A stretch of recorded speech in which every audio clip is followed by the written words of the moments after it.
J.K. Yadav Films present.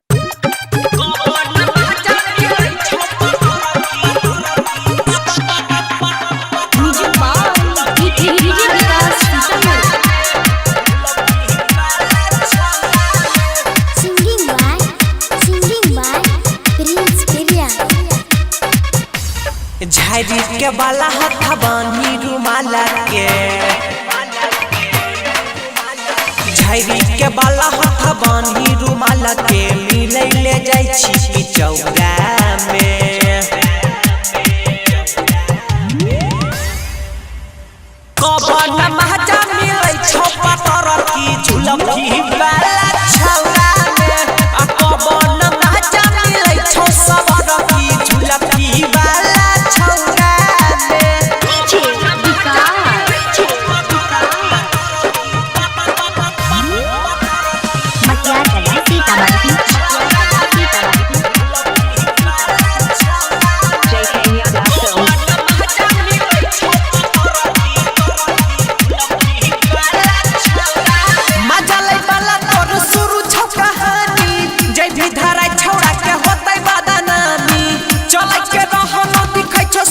झुलफी वाला के देख जरा छतर बाबा के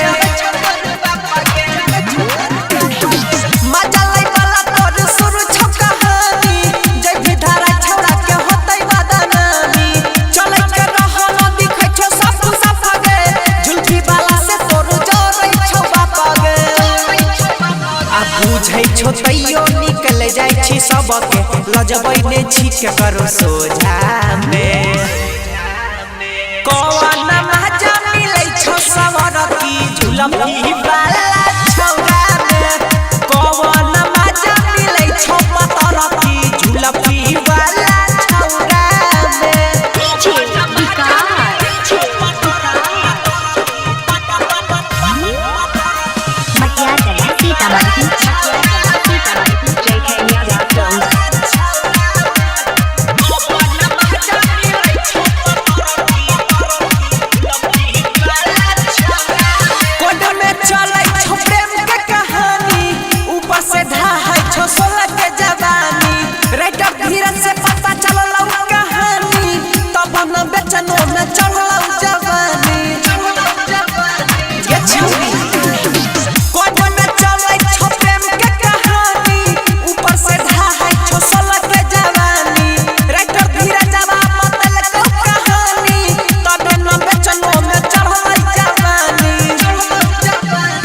बने पीरी सब के भेट करई छी खारा रहई छी गौरा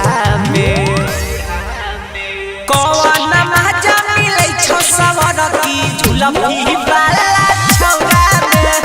कौन महजा मिले छो पतर की झुलफी वाला छौरा में झुलफी वाला